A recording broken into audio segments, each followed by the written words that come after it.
Lahat. So based on our Sunday message, last Sunday, patuloy po nating pagbulay-bulayan kung ano yung mensahe na to sa buong linggo. And we want to become disciple. Tama po? Amen. Kaya pa. Amen. And I believe, because of time schedule of God, yun yung stream natin sa linggong ito, and yun yung binibigay sa atin na we need to really prepare to become absolute disciple by God. That's why,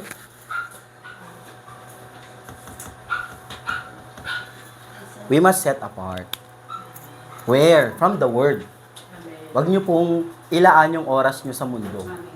Huwag nyo ilaan yung oras nyo sa mga physical na bagay, physical na pamamaraan, physical na trabaho. Huwag nyo po ilaan yung oras nyo sa mga walang kabuluhan. Pero, kailangan po natin ilaan yung oras natin to save the three courtyard.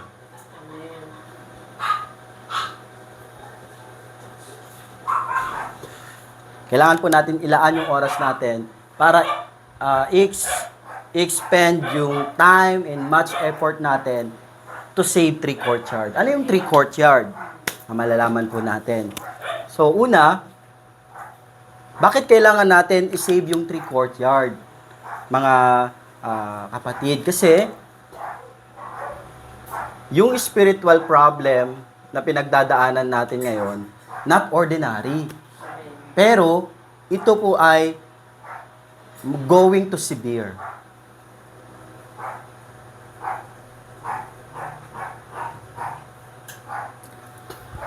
Going to be severe. Kung ano yung nararanasan po nating spiritual problem nowadays, more severe in the future. And, obserbahan nyo, yung spiritual problem po before and now, different. And kung anong spiritual problem ngayon, more different in the future, upcoming future. That's why, anong ibig sabihin po nun? Ito po para siyang spiritual cancer. Na which is, alam niyo po ba yung cause ng cancer? Kapag yung isang cancer sa ating katawan, meron na tayong ganito, kaya na-diagnose tayo na merong cancer sa katawan, it will rapidly spread out.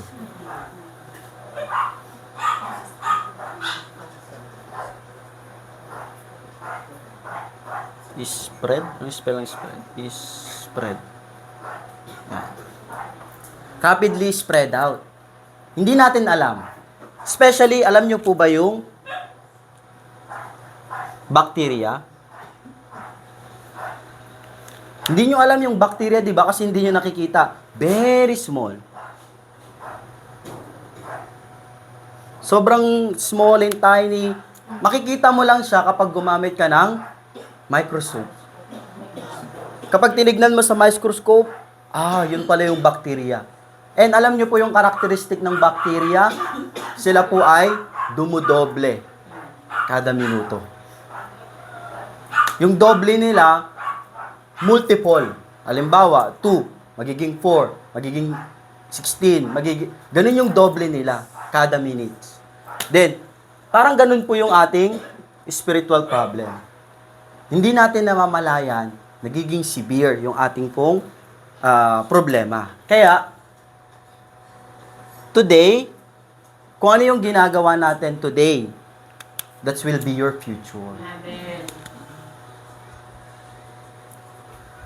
Kaya kung hindi po natin nilalaan yung oras natin for the accurate gospel, ibig sabihin nun, yun din yung future natin. Pero, kapag nilalaan natin yung oras at buhay natin sa accurate gospel para i-save yung three courtyard, yun yung future natin. Amen. Kaya napakahalaga po yung ginagawa nyo today. That's why, anong kailangan yung merong ngayon? Ngayon pa lang, meron na dapat kayong self-sustaining power. Kung ngayon, wala tayong self-sustaining power, we cannot save 3 courtyard. Kung ngayon, hindi natin nagigain yung power na to came from God, we cannot save the future. Kawawa yung mga remnant natin. Kawawa yung mga kabataan natin na, halimbawa, gaya ng mga small baby, they are severely kawawa. Kapag yung mga current generation ngayon, hindi pinanghawakan yung accurate gospel. Hindi binago yung spiritual status. At hindi naging disciple para i-save yung 3 courtyards. Kaya napakahalaga po na magkaroon tayo ng self-sustaining power. That's why, small process, very important.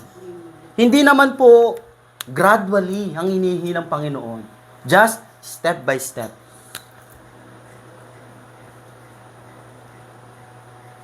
Step by step. Ano po yung step by step na yon? Attending Bible study, attending worship regularly. That's why absent, walang choice. Hindi dapat tayo mamimili na absent muna ako ngayon. No reason. No choice to be absent. Dapat, meron tayong regularity. Meron tayong commitment every worship, every Bible study, prayer. Yun yung kailangan nating i-establish. If not, wala tayong self-sustaining power. Kaya, yung future natin, hindi natin masisave. Kasi kung ano yung ginagawa natin today, that will be your future. That's why, through that, if wala tayong sustaining power, if mawawala yung accurate gospel sa atin, we will be loose to save this world. Malulus po natin na magamit tayo ng Panginoon. That's why, very important, don't lose your covenant. Kayo po yung inaasahan po ng family nyo. Kayo yung inaasahan ng generation na meron kayo.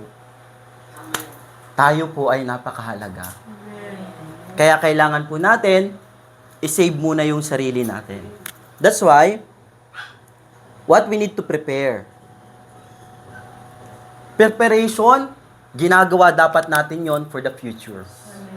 Yung future, dapat nilang mag-gain kung ano yung hinahanda natin ngayon. Kasi kapag umusbong sila na wala tayong piniprayer, talo sila. Gaya po ng mga Israelita. When they lose the gospel, yung future generation, they lose everything. But, kapag merong isang nag-stand, lahat ng mga future generation, masising.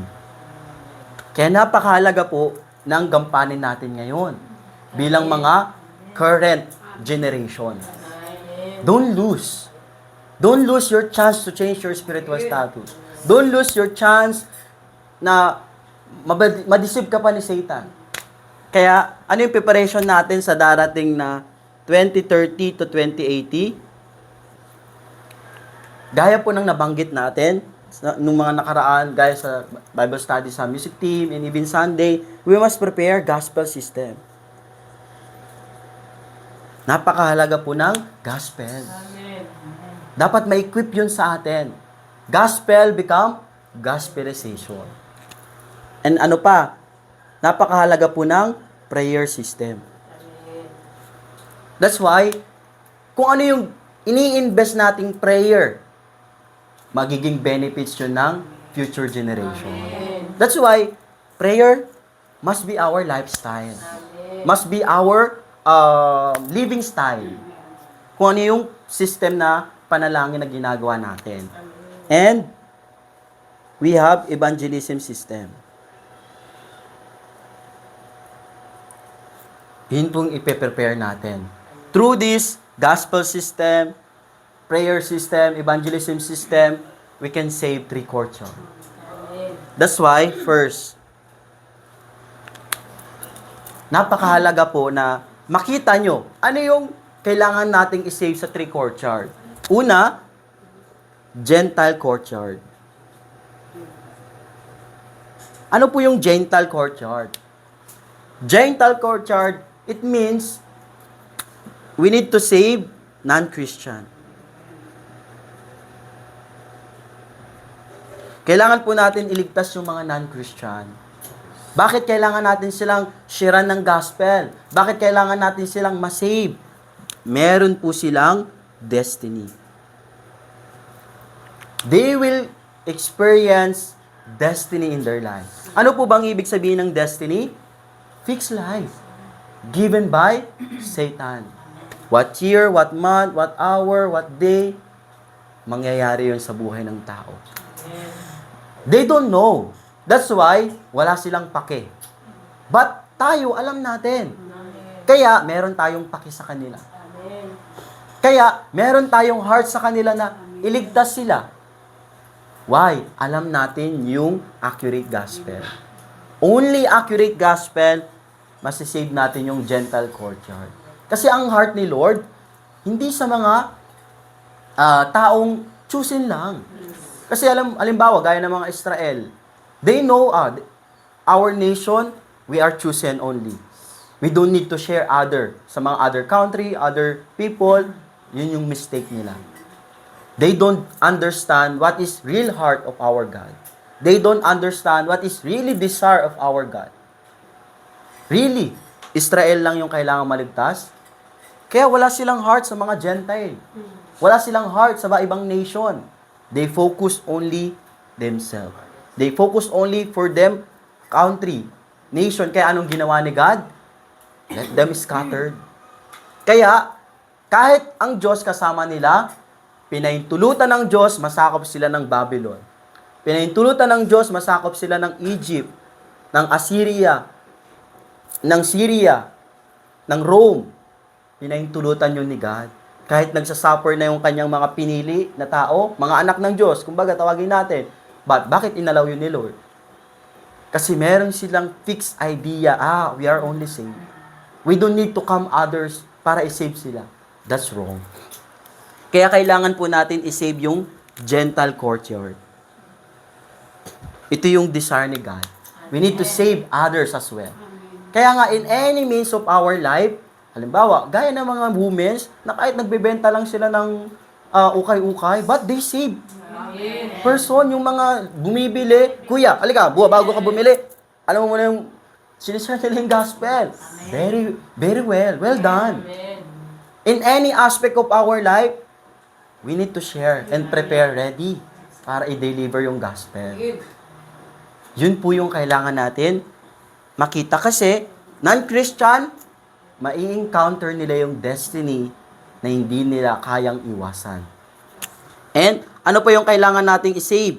We need to save Christian. Kailangan natin ma-save yung mga Christian. Why? Even Christian, sila po ay nagsasuffer ng spiritual problem. Wala siyang destiny. Kasi nanawala na sila kay Jesus Christ. Hindi naman natin sinasabing yung mga Christian walang salvation. Meron. Basta ang standard of believing is, believing Jesus Christ, saved na rin sila. But, hindi nila alam na meron silang spiritual problem. That's why they also suffer. Where? In their mind. In their heart. Na kahit Christian na sila, still, they cannot recognize na ini-intervene sila ni Satan ng worry, angry, upset, negative thinking, insomnia. Hindi nila alam na kay Satan galing yon. Ang akala nila, this is mine. Ako ang gumagawa nun. That's why, dahil doon sa mga ganun na yon, they pray to solve the problem. They come to church to receive blessing, to solve the problem, but mali. They don't know the real problem. Ano man yung pinagdadaanan ng mga tao, result only. Family problem, relationship problem, worry, angry, upset, depressed. That's only result. Bakit? Kasi Satan intervenes. Where? In the spiritual world. Kaya, they suffer. See, tignan niyo po yung mga Christian. They pretending to be happy. But honestly, they are not happy. They pretending maganda yung pananampalataya, but not. Why? They don't know spiritual problem. Tayo, na alam natin yung spiritual problem, we need to save them. We need to reach out them. Not only non-Christian, but also Christian. Meron din sila parang nakakaranas na physical problem in their life and physical body. Nakakaranas po sila ng family problem. Even though Christian, bakit may family problem? Even though Christian, bakit may financial problem pa rin? Even though Christian, bakit meron pa rin relationship problem? Accident. Pag Christian na ba, iiwasan na lahat ng ganon? Hindi. Meron pa din. Kaya kailangan natin ipaliwanag sa kanila na yun ay spiritual problem. Amen. They don't they don't understand na spiritual problem yun if wala pang nagpapaliwanag sa kanila. Kaya napakahalaga po natin na nakakaalam po ng accurate gospel. Kaya, sa dalawang field na ito, dito sa Gentile courtyard, meron na po kasing inihanda si Lord na kailangan nating mahanap. Ano yun? Disciple.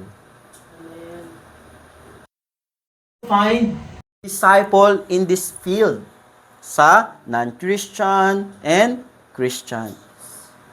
Yung disciple ni Lord, hindi lang sa TGSMC.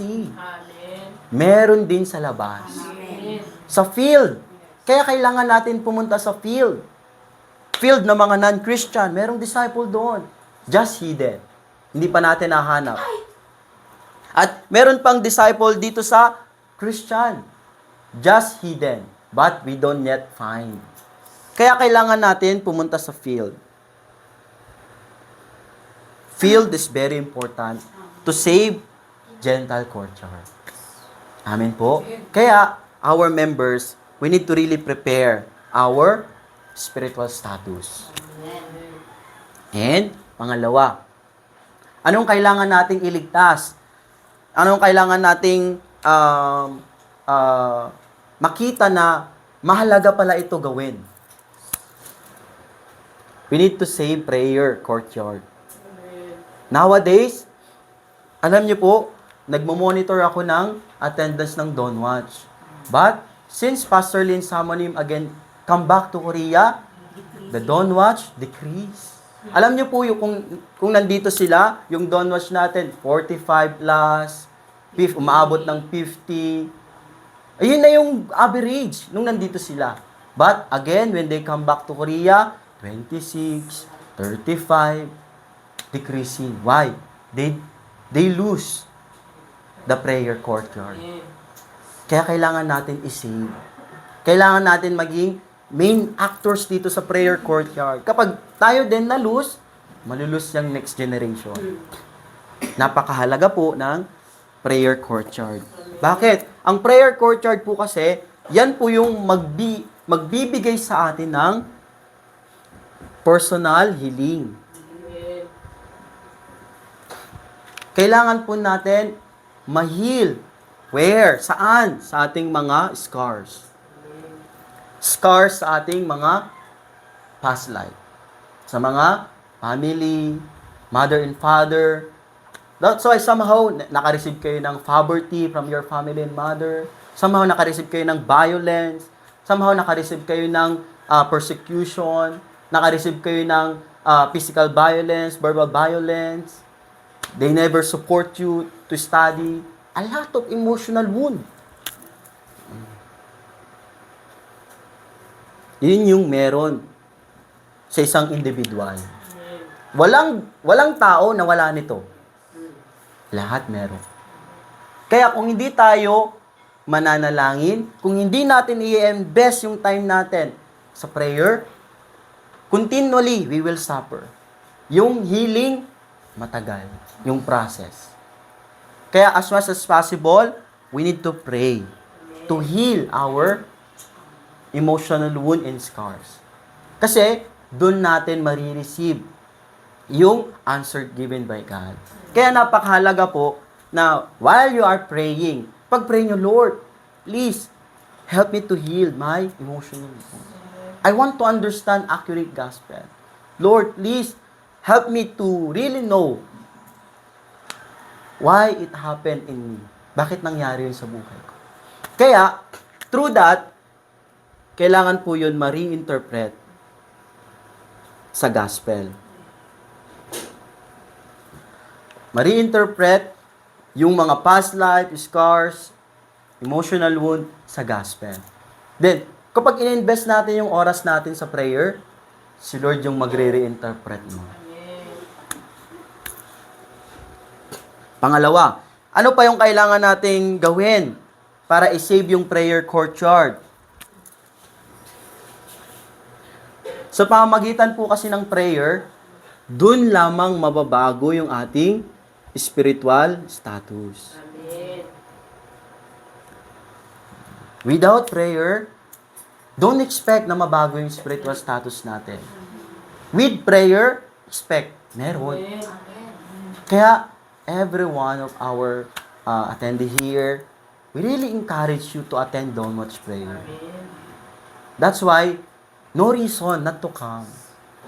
And, you have your own will. Dapat gawin mo yung will mo, I need to attend, I need to wake up, I need to sleep early so that I can wake up. Meron ka dapat will.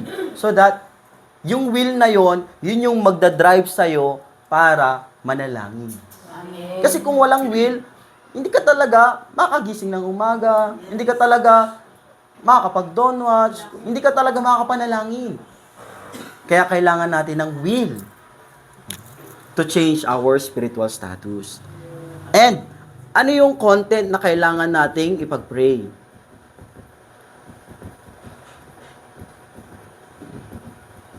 Ano yung content po? Content po is not Genesis 3, 6, and 11. Hindi po Genesis 3, 6, and 11. But, 390 prayer. Napakahalaga po ng 393. If until now, hindi nyo po alam kung ano yung 393, yung prayer content, mali na yung ginagawa natin. And additionally, ito po, sinend ni Pastor Lee sa GC, 777 prayer. Ano po yung 77 prayer? Kapag hindi nyo pa po napaprint, ipaprint nyo po at basahin nyo lang. Basahin nyo lang po kung ano yung sinulat dito ni Pastor Lee, basahin nyo lang and i-meditate nyo lang. Ano po yung 777? 7 Bartisan, 7 Grand Journey, and 7 Guideposts. Hindi pa natin maunawaan yan this time, di ba? But when you always do, magiging sanay po kayo ganyang ipanalangin. Napakahalaga po. Kasi yan po yung answer na binigay na sa atin ni God. We don't need to pray yung mga things na for Genesis 3. Para sa akin, para sa pamilya ko, Lord, give me money. Lord, give me healthy. Lord, give me work. Lord, give me... Wag na nating hingin yung Lord, give me, give me, give me. This already. Kapag inuna natin itong 393777, automatically will follow. Kaya napakahalaga po ng prayer courtyard. Last. Not only gentle courtyard, prayer courtyard, yung kailangan natin ma-save for the next generation. But also, yung children courtyard. Yung children, which means it is next generation. Yung susunod na generation. That's why, anong kailangan natin gawin? We need to save the posterity. Ano yung posterity? Yung mga generation na sumunod sa atin. Anak mo, apo mo, at yung apo ng apo mo, maging apo ng anak mo. Kailangan natin i-save yung posterity. They are our hope. Sila yung hope ng ating generation. Hope po natin sila. If hindi natin sila maliligtas, yung generation nila, they will go back. Kung ano yung time na nalus ng mga Israelite yung gospel. Kaya, we need to save them. Kaya napakahalaga ng mga remnant. Remnant, other mean is yung mga young people natin. Yung mga apo nyo na mabata pa, they are remnant. Ang ibig sabihin kasi ng remnant, halimbawa, sa isang puno na pinutol, may sprout. May konting nag-sprout. Napakahalaga nun kasi because of that, another very big tree will come. Yun po yung remnant. That's why, we need to hold. They're our only hope. Wala na tayong ibang hope sa mundo. Only remnant. Only your son. Only your daughter. Only your grandson, granddaughter. Sila yung hope natin. Kaya, as much as they young, as much as bata pa sila, yung age nila hindi pa gaano ganun kalaki, gaya natin. Bakit po? Kasi po, pag tayo, marami na tayong emotional wound. Hurt from family, and difficult to heal. May heal, pero nasa process. Pero itong mga kabataan na to, as much as they young, na ma-heal sila ng accurate gospel, magkakaroon sila ng great meeting someday. Great, really used by God someday. Kaya, as much as they young, makatanggap na sila ng healing. Healing na kagad. Yun yung kailangan natin ma-influence sa ating mga remnant. Kasi, fresh pa sila. Bata pa. Kapag nahil na nila, naunawaan na nila, spiritual problem pa yun. That's why I need. Kapag meron na sila agad, gospel system, prayer system, evangelism system, as much as they young, healing come. And, they will become summit. Mas marami silang magagawa kesa sa atin. Amen. Tayo, konti na lang. Powerless na, and tayo parang may limited na lang. Pero yung mga kabataan natin, they can do better than us. Mas marami silang magagawa kesa sa atin. Kaya kailangan i-invest natin yung time, effort, yung ating money, yung everything natin sa ating mga kabataan. Sa ating mga remnant. Don't lose your remnant. Kasi sila, kapag na-build sa kanila yung accurate gospel, they will never forget you. But it will become their masterpiece. They will never forget you kapag lagi mong ini-inject sa kanila yung accurate gospel. But, kapag iba yung ini-inject mo sa kanila, they will get more emotional wound and hurt from you, then they will run away to you. Kaya, kailangan natin ibigay lang yung only gospel. Through that, yun po yung ating kailangang ising. I really want every one of us here, tayo po ay magkaroon ng desire na, Lord, really, I want to be used so that I could save the 3 courtyard. Let's pray. Father God, marami po salamat sa oras na ito. Lord, we really want to become disciple for this current generation so that for the upcoming generation, for the future, we could save them through kung ano yung ginain namin na may influence namin sa kanila, O God. Thank you so much, Lord, na ito po yung mensahe na namin natanggap sa umagang ito. Ito po aming dalangin sa pangalan ni Jesus. Amen. Okay. Thank you po.